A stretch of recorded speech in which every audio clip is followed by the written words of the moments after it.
é o Evangelho segundo Jesus, Jesus o Cristo, Jesus que foi aos céus e está acima de todo principado, potestade e poder, de onde virá para julgar os vivos e os mortos.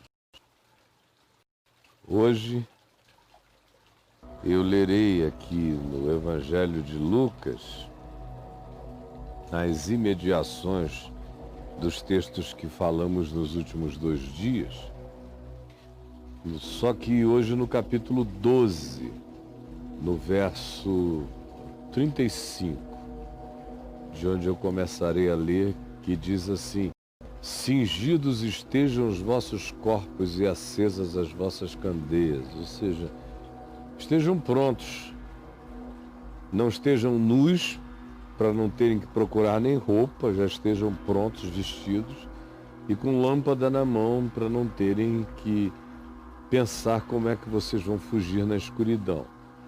Lembrando que o ambiente é do primeiro século. Então, depois que o sol se punha, tudo era escuridão. Ou você tinha a sua lamparina, a sua lâmpada, a sua candeia, ou você estava no escuro, total. A menos que houvesse um super luar. Do contrário, você iria andar para tropeçar.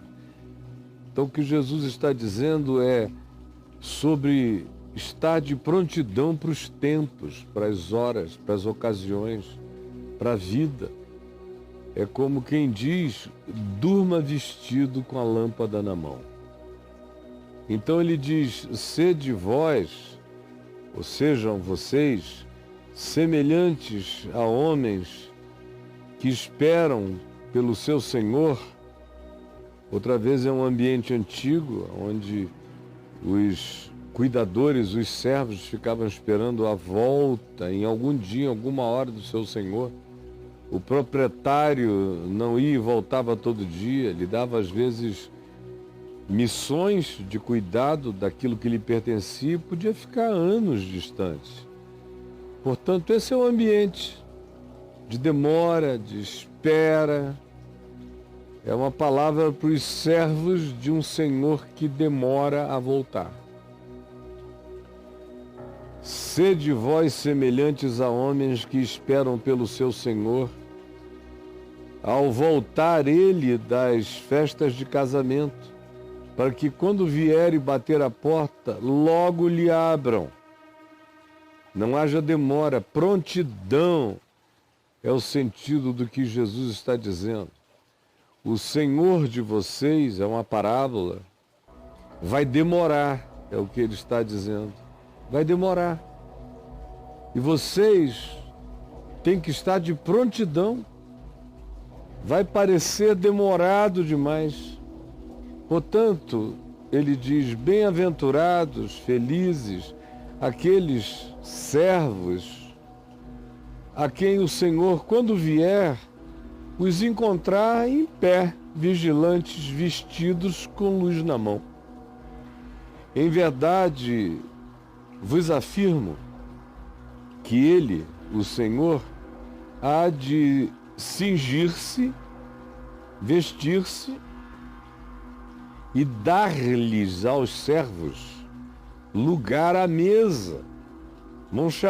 Ele vai chamar os servos dizendo, vocês que estiveram de prontidão, aproximem-se de mim. E aqui se diz, e aproximando-se, ele, o Senhor, os servirá. Aos servos que dormiram vestidos com lâmpada na mão, prontos para a volta dele em qualquer tempo, em qualquer dia, em qualquer hora.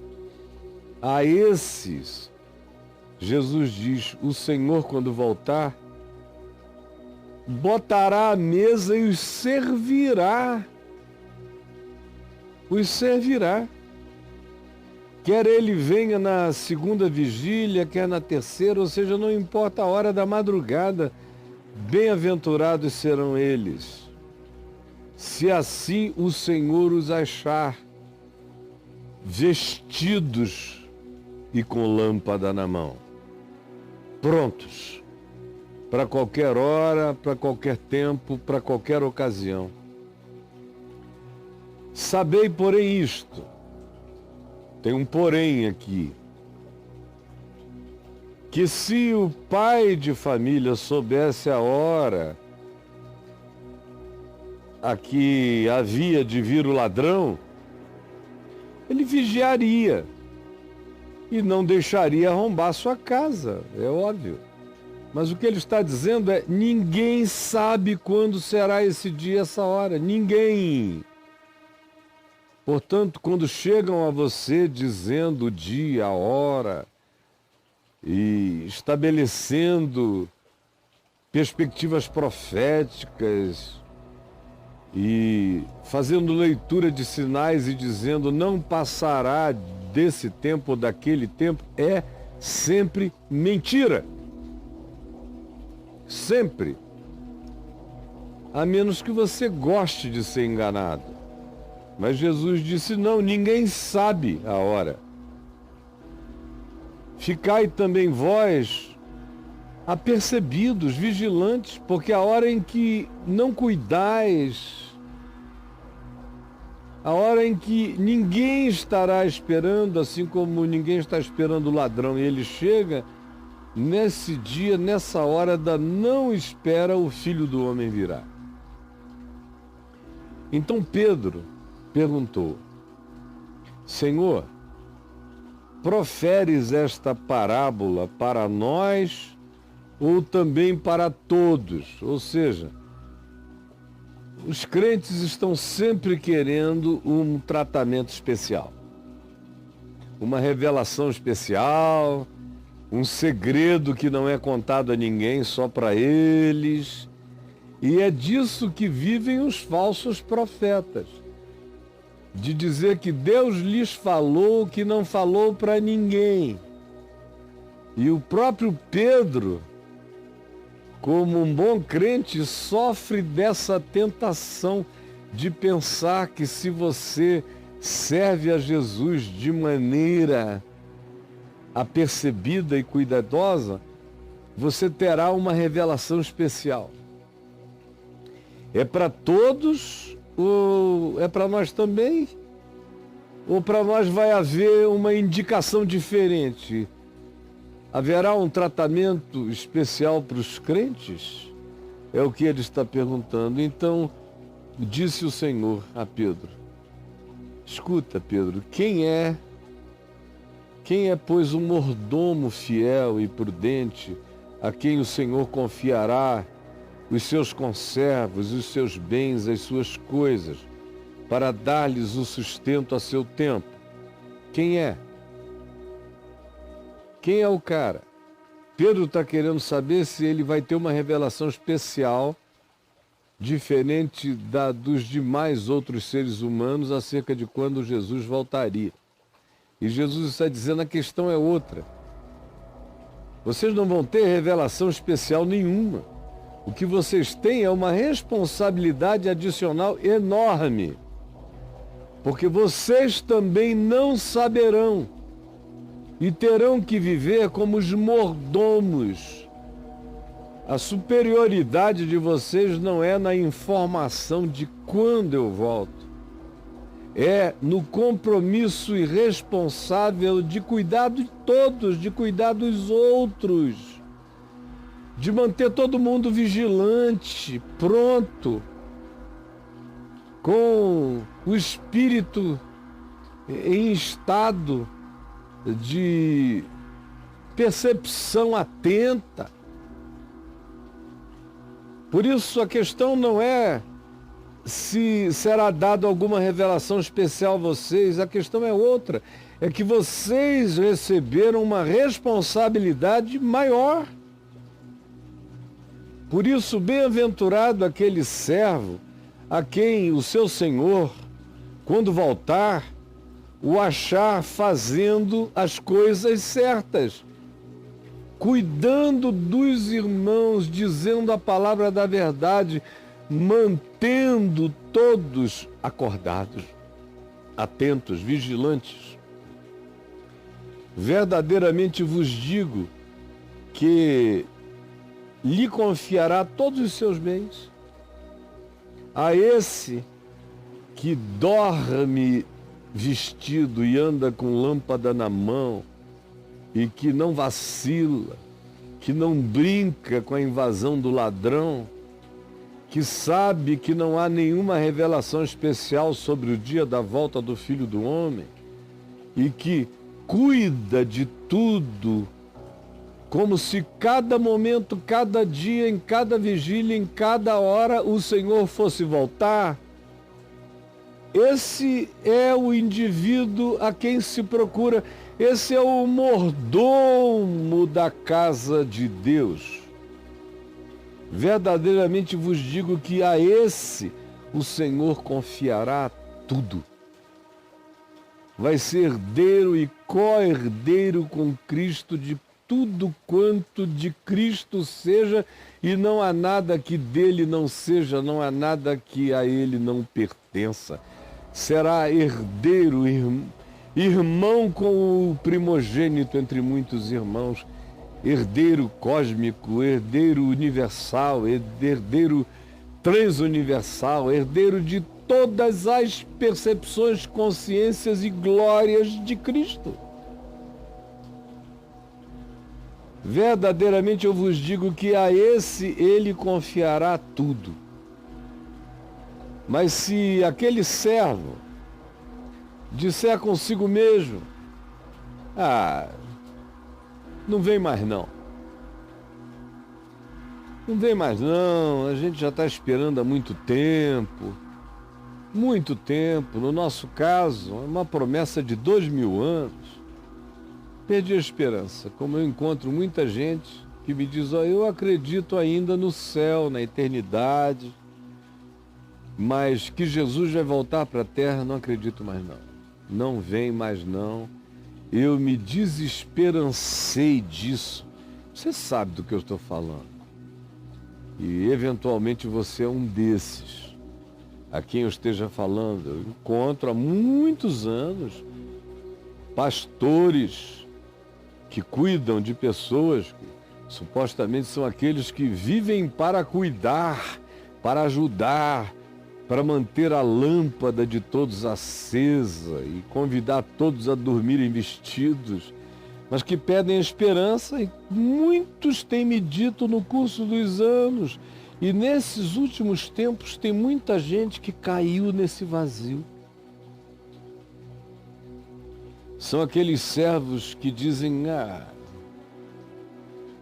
consigo mesmo, é uma conversa íntima. Às vezes essa pessoa não tem nem coragem de confessar isso a outros, mas no coração ela perdeu a esperança. Você que não tem coragem de falar com os outros sobre o seu cansaço e a sua desesperança, mas conversa consigo mesmo sobre isso, preste atenção. Você diz, e você não me diga que não diz, porque você diz, meu Senhor tarda. Já faz 2000 anos e ele não volta. E aí o teu coração, perdendo a esperança, se enche de arrogância. O coração se mantém servo, quebrantado, vigilantemente doado ao cuidado do próximo, enquanto ele tem esperança. Como o apóstolo João diz, todo aquele que nele tem essa esperança santifica-se a si próprio, a si mesmo.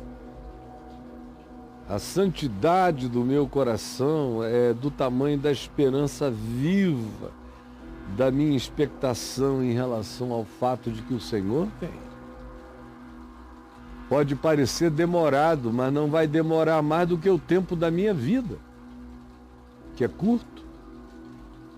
Para mim, por exemplo, com a idade que eu estou, o Senhor está voltando já já. O que são 15 anos, 20 anos? Nada. Se dessem a você esse prazo de vida, você tivesse 15 e alguém dissesse, olha, você tem uma doença autoimune incurável e no máximo você vai viver mais 15 ou 20 anos. O que você faria? Eu tenho uma doença autoimune incurável, chamada mortalidade e velhice. E o que eu vou fazer nos próximos anos? Eu vou fazer tudo o que eu puder fazer de bom e de melhor. Vou dormir vestido com lâmpada na mão, anunciando ao meu próximo e à minha geração que o dia se abrevia, porque se o Senhor não estiver voltando coletiva e generacionalmente para todos os habitantes do planeta e todo olho verá, está voltando para mim em muito pouco tempo e os meus olhos o verão. Portanto, tanto faz se ele está vindo para mim ou se eu estou indo para ele. O que se pede de quem tem essa esperança, essa certeza, é que ande nesse estado de vigilância santificada. Meu Senhor tarda em vir, perdendo a esperança, perdendo a alegria na espera, perdendo a certeza da glória, do galardão da alegria, passar a espancar os outros, a maltratar, a trair, a enganar, a adulterar, a mentir, a expropriar, a abusar do próximo que estava sob o seu cuidado, em nome desse Senhor de quem ele se diz mordomo, mas em relação a quem ele perdeu toda esperança. E então se entregar a uma vida de prazeres pessoais, só de comer, de beber e de se embriagar, que é o que acontece em geral quando o indivíduo perde a esperança da glória de Deus no coração. O que lhe resta é dizer: comamos e bebamos, porque amanhã morreremos, e para nós não há mais nenhuma esperança. Quem quer que não tenha mais essa esperança, não tem por que viver de outro modo. E inevitavelmente é assim que vivem, é assim que procedem. E eles não abandonam a crença pública, eles passam a ser abusivos. Eles continuam mordomos, representantes desse que eles dizem que virá, mas no coração eles não creem mais que venha. E o testemunho da vida deles é de quem não crê mais em absolutamente nada. Por isso é que eles abusam. Abusam dos irmãos, abusam da igreja, abusam dos servos e se locupletam de tudo que possam tirar desse povo e passam a viver exclusivamente do comer, do beber, do embriagar-se, do anestesiar-se. São ateus. São os verdadeiros ateus vestidos de mordomos na casa de Deus. Então virá o Senhor. Em dia em que esse servo não espera, e em hora em que ele não sabe, vai pegá-los, zapt! Seja ele vindo, ou seja esse servo sendo levado, zupt, já, agora, tanto faz, é a mesma coisa, o resultado final é idêntico. E então, castigá-lo-á, lançando a sorte dele com os infiéis. Para o indivíduo ser um infiel, ele tem que ter alguma informação. Ninguém é infiel do que não sabe. Ninguém é infiel do que não pactuou. Ninguém é infiel daquilo que não contratou. Ninguém é infiel de um casamento que nunca existiu. Portanto, ele está falando aqui, respondendo a Pedro, quando Pedro perguntou, é para nós ou é para todos? Tem algum privilégio especial para nós? Ele está dizendo, não, para vocês só tem responsabilidade maior. Porque vocês são aqueles que disseram, eu serei fiel. Vocês é que cantam a minha fidelidade e que a mim serão fiéis. Portanto, o juízo começa pela casa de Deus sempre. O Senhor virá em dia em que não se espera. Ele vem ou te leva. E em hora em que tu não sabes, ele vem ou te leva. E castigar-te-á, lançando a tua sorte com o resto da cambada, que viveu de explorar o povo em nome de Deus, como pseudo-mordomos representantes dos interesses de Deus, quando não passavam de perversos exploradores da simplicidade da alma ingênua do povo.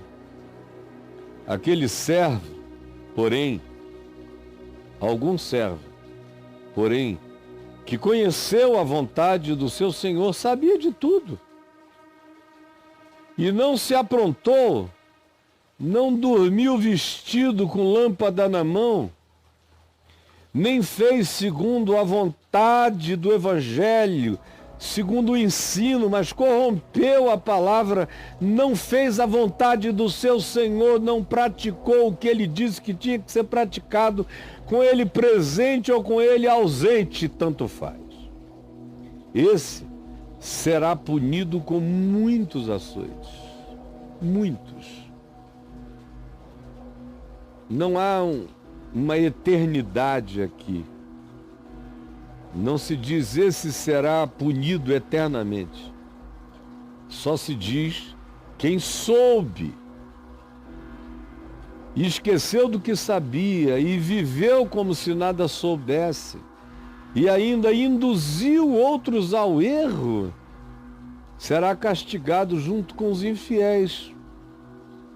Porque aquele servo que conheceu a vontade, que conheceu o sentido, que conheceu a palavra, a vontade de Deus no Evangelho, mas não fez segundo a sua vontade, será punido com muitos açoites. O que isso vai significar, sinceramente, eu não quero nem saber. Eu só não quero estar aí. Porque eu faço parte desse grupo. Olhem bem para mim, Caio Fábio de Araújo Filho, faço parte desse grupo dos mordomos. Eu estou aqui há quase 50 anos. Não como representante oficial, mas como um mordomo pelo serviço. Pelo serviço eu me tornei um mordomo. Pela consciência da responsabilidade eu me tornei um mordomo. E por conhecer e ensinar a vontade do meu Senhor que virá, ou para quem eu irei, eu me tornei um mordomo. E sobre mim pesam muitas responsabilidades. Eu não posso dizer que eu não sei. Eu não sou ignorante de nada acerca da vontade dele a ser praticada. Eu faço parte desse grupo dos que podem receber muitos açoites. E todo aquele que fica aí te ensinando, dizendo assim diz o Senhor, eis a palavra do Senhor, a revelação que Deus me deu, recebi uma visão, Deus fala comigo de maneira muito particularizada, eu tenho informações especiais. Ou seja, esses milhões que dizem para os inocentes que eles são os representantes de Deus na terra, à semelhança do meu caso, quem quer que tome para si esse lugar de mordomo, toma para si um lugar de estresse. extrema responsabilidade, tem que dormir vestido e viver com lâmpada acesa na mão. Do contrário, se eu negligenciar a palavra que me foi dada e começar a viver essa vida de abusos, de distrações inconsequentes, ou de embriaguez e dessensibilização para com a realidade, tendo eu sido informado e conhecido toda a palavra da verdade, a minha sorte será com os infiéis. E eu receberei muitos açoites. Eu não estou falando de ninguém além de gente que, como eu, tem a ousadia de sentar aqui numa cátedra e ensinar. Quanto mais eu ensino, mais responsabilidades caem sobre mim. E tanto mais quanto as pessoas me levem a sério, tanto mais e maior é o privilégio responsável que está sobre a minha vida. E juntamente com tal privilégio, indizíveis responsabilidades. Eu não tenho permissão para brincar de não saber. Eu não tenho. E todos esses que são bispos, apóstolos, pastores, mestres, ensinadores, evangelistas, missionários, padres, sacerdotes, cardeais, todos os representantes dessa palavra, os teólogos, os acadêmicos, os que dizem saber, são esses que pactuam com o que dizem saber e não cumprem. E passam a usar o que supostamente sabem para explorar a alma inocente da população ignorante. Esses, quando o Senhor voltar e os encontrar assim, nesse estado, sofrerão muitos açoites. Não me pergunte sobre o significado desses muitos açoites, eu não quero nem saber. Para mim, basta saber que são muitos açoites. Eu não quero receber os açoites da graça e da verdade, porque ainda há uma misericórdia embutida quando se fala de muitos açoites e não se diz, esses sofrerão penalidade de eterna destruição, banidos da face do Senhor e da glória do seu poder, como se diz a um determinado grupo de pessoas de recalcitrância e de dureza ainda maiores, como Paulo diz aos Tessalonicenses, como Pedro diz na sua segunda epístola, e como Judas, o irmão de Jesus, advertiu. A esses pastores de si mesmos, que vivem se banqueteando nas festas de fraternidade, entregues à sensualidade, transformando a graça de Deus em sensualidade. Tem alguns que se tornaram estrelas errantes, banidos da face do Senhor e da glória do seu poder.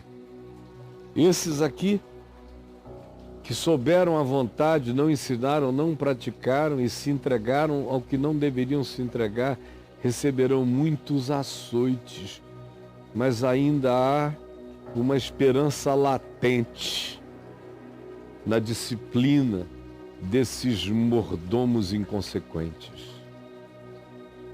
E então Jesus conclui: aquele, porém, que não soube a vontade do seu Senhor, não soube.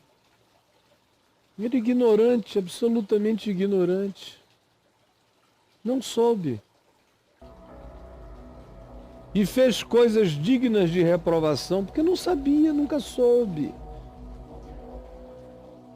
Por isso, não sabendo, fez o que não devia, o que não é o teu caso, não é, meu irmão? Que sabe qual é a vontade do Senhor, e brinca sobre ela, pisoteia o Evangelho como você deseja, você receberá muitos açoites. Aquele, porém, que não soube de nada, que não conheceu a palavra nem o Evangelho, só tinha uma Bíblia na mão, mas não conheceu o sentido, e fez coisas dignas de reprovação, esse levará poucos açoites, pequena disciplina, apenas para internalizar a consciência. Mas há aquele a quem muito foi dado, e eu sei, por exemplo, para não falar de ninguém além de mim, que a mim muito tem sido dado, muito. Como a poucas pessoas tanto tem sido dado, aquele a quem muito foi dado, desse muito lhe será exigido. Eu não estou aqui brincando disso, imagina só. Só se eu fosse o ateu dos ateus, o pai da descrença. Do contrário, eu sei o que eu estou dizendo e sei que muito me tem sido dado, por isso eu sei que de mim muito será exigido. E aquele a quem muito se confia, muito mais lhe pedirão. Aquele a quem muito se confia tanta graça, tanta revelação, tanto privilégio, tanta consciência, desse muito mais se pedirá. Melhor é a condição do ignorante, do que não sabe nada. Não é daquele que não quer saber, é daquele que não sabe, não é porque rejeitou, como alguns me dizem, e eu já ouvi isso tantas vezes. O cara lê esse texto aqui e diz: eu não estou querendo informação mais nenhuma, que é para eu não saber de nada. Não é o caso. É o caso apenas daquele que, estando totalmente aberto, não teve o conhecimento, não ficou sabendo, por ignorância sincera. Há uma graça enorme para com a ignorância sincera, mas há uma severidade imensa para com aqueles que souberam e não viveram a consciência do que souberam. Como muitos que já me disseram: Caio, o que você ensina está certo, mas como não dá certo, a gente prefere escolher o caminho que escolheu. Essa é uma palavra para mim, que aprendi muito, que sei muito, que recebi muito, que sou um privilegiado do planeta. De mim muito será pedido, muito será exigido. E o que me é exigido é que eu me mantenha vestido e com a lâmpada acesa, iluminando a casa, acordando os meus irmãos todos os dias, dizendo: nós não sabemos a hora que o Senhor virá, estejamos, portanto, de prontidão, porque ninguém sabe, sem abusar os irmãos, sem manipulá-los, sem expropriá-los, sem fazê-los crer em nenhum tipo de ilusão, ao contrário, ajudando-os a viverem com os olhos bem abertos e preparados para tudo. É disso e é isso que de mim se pede. Também se diz que quando ele voltar, ele mesmo vai dizer: vem aqui, meu servo, hoje eu vou botar a mesa para você. Você passou a vida botando a mesa para os outros. Hoje eu vou botar mesa para você, senta.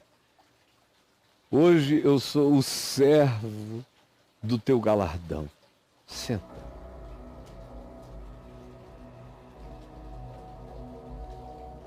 Mas se tendo todo esse privilégio, eu brincar com essa consciência, a minha sorte será a dos infiéis, e sobre mim virão muitos açoites, diferentemente daquele que não soube, porque eu soube. E daquele que, porque não soube, fez coisas dignas de reprovação.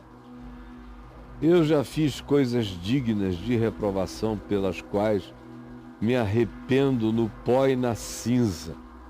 E diante de Deus já recebi toda a aprovação e graça.